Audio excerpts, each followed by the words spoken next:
So, John A. Douglas always seems to go viral on X, the artist formerly known as Twitter, formerly known as a place where you could post, I don't know, a photo of your sandwich without having to explain your political affiliation every 6 seconds. He's released his second book, and that book is The Lionheart Icon of Justice, and I want to talk about it. Now, before we get into this, no, I'm not going to give any spoilers. There's no point. I'm not going to tell you who lives, who dies, what happens at the end, or anything like that, because I genuinely think this is one of those books where part of the fun is just dropping into the world. But I do want to talk about something that really stood out to me while I was reading it, and it's about being a hero. Actually a hero. Not the kind of superhero where the hero spends the entire book going, well, technically, morally, complicated. No, the hero actually turns out, not the hero that turns out to be a horrible person, corrupt, or a villain, was right all along.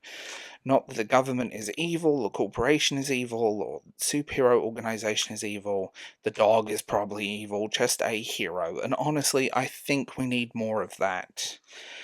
Because one of the things I really enjoyed about The Lionheart is how it commits to the idea that being good can actually be interesting. And I know that sounds incredibly simple, it almost sounds childish when you say it out loud, but I think a lot of modern fantasy and superhero stories are built around cynicism. Everyone has an angle, everyone has a secret, everyone is morally compromised. The person you're supposed to trust is secretly manipulating everyone.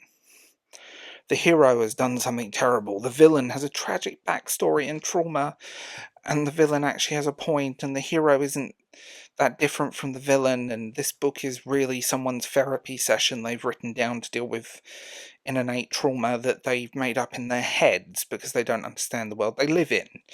Eventually you get to the point where you're sitting there thinking, can anyone actually be a nice person, please? Just once? Just one. Give me a character who gets up in the morning and thinks, I should probably help people today. And that's one of the things I think John understands really well. Characters don't necessarily have to be morally ambiguous to be interesting, and the Lionheart embraces that really well. You have courage, justice, loyalty. You have people who genuinely believe in something, and the book doesn't constantly feel like it's trying to undermine those things.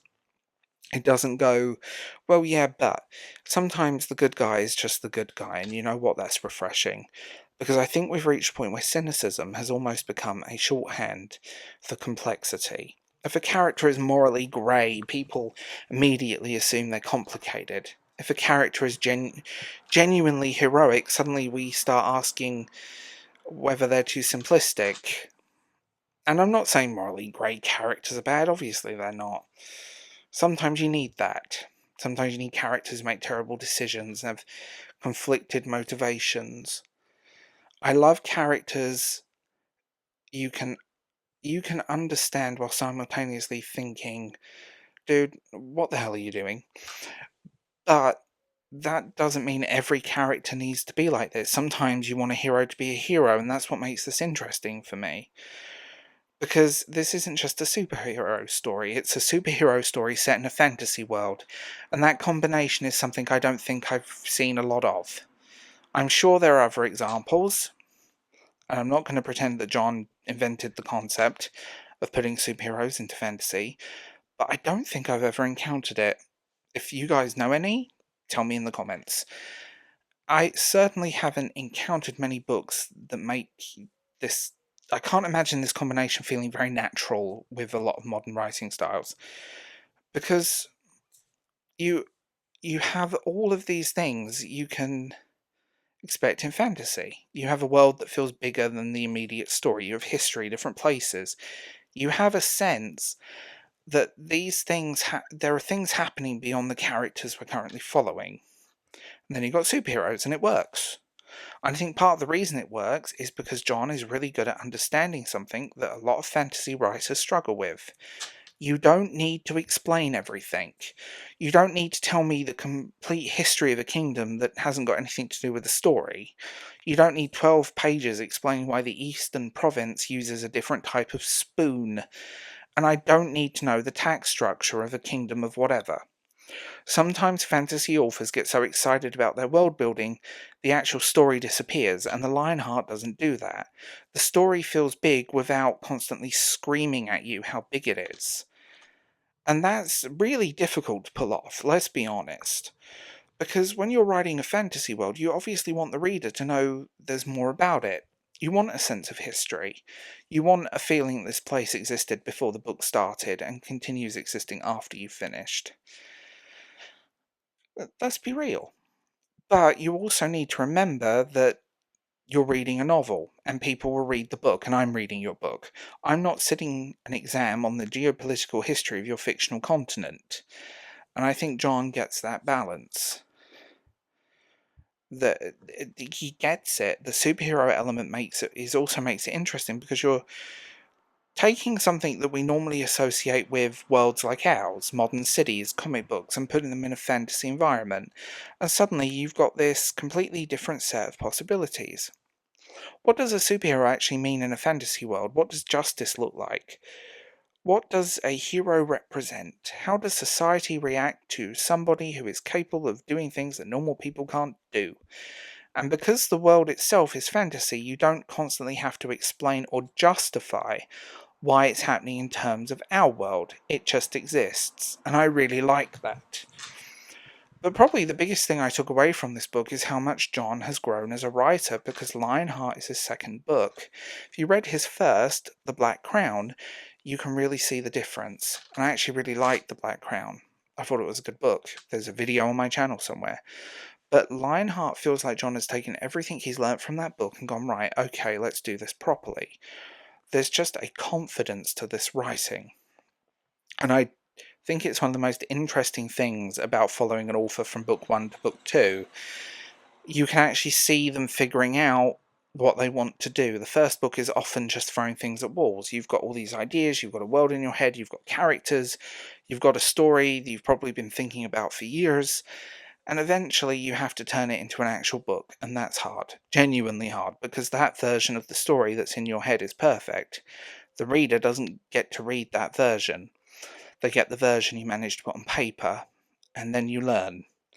You write another book, and suddenly you're better at pacing, you're better at dialogue, you're better at structuring scenes, you're better at knowing what information the reader actually needs, and I think you can see that progression here.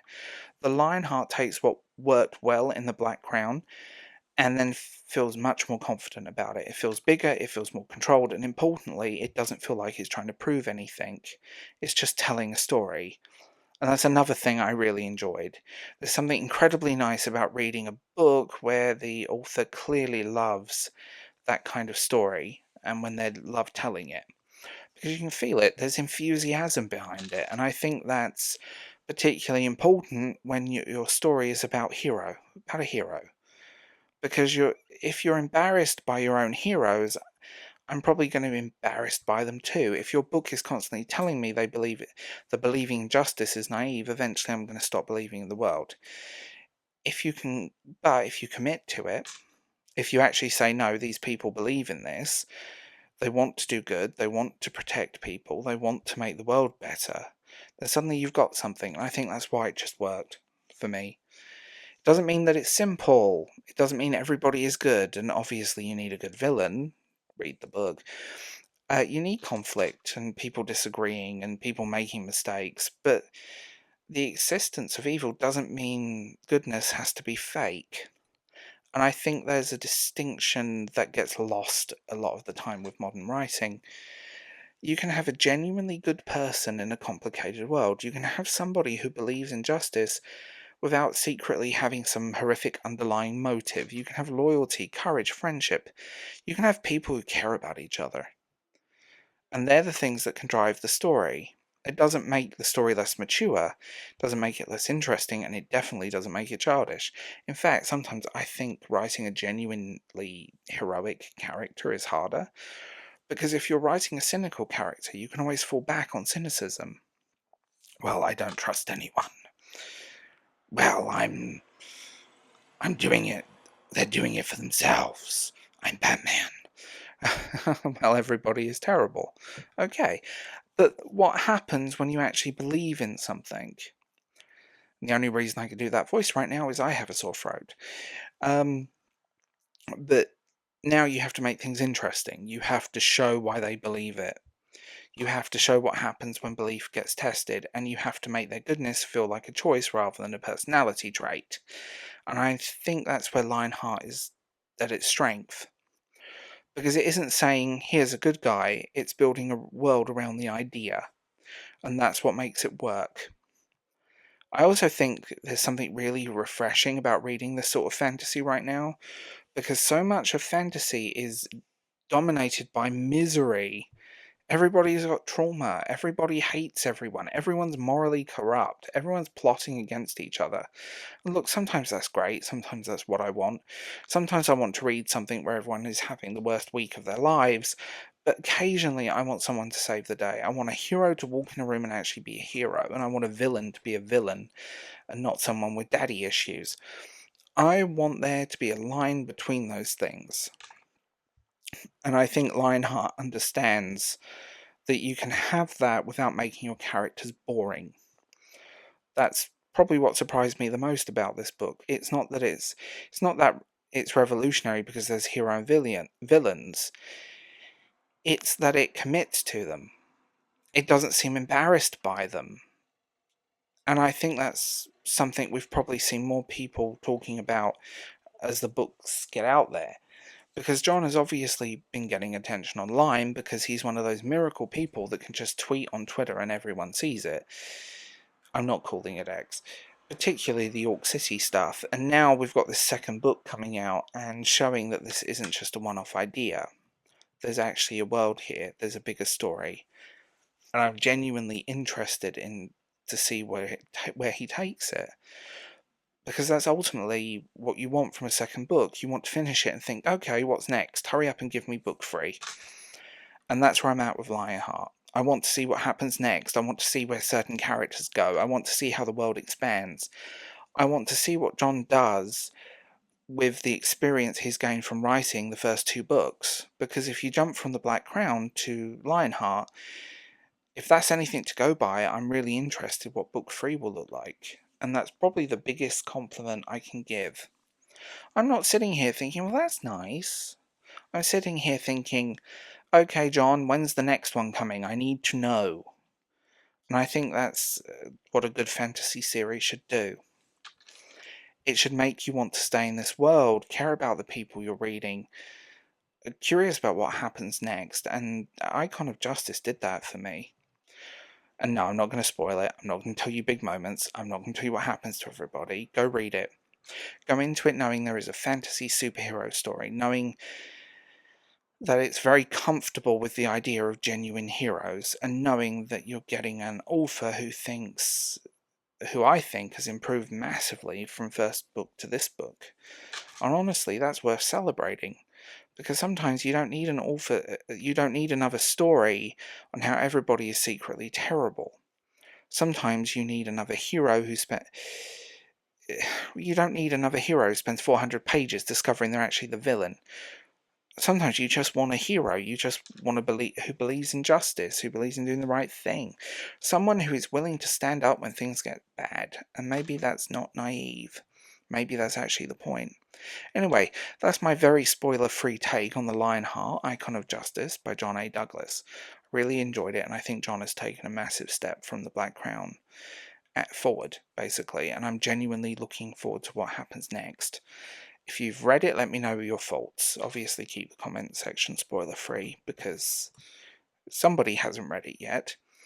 And if you haven't read it, well, you've got a superhero fantasy book waiting for you, and frankly, I think we could use more of them. I'm Darv James. Tell me what you think in the comments below, as always. And if you want early access and a podcast, check out membership, Patreon, and Substack. I'll see you in the next one.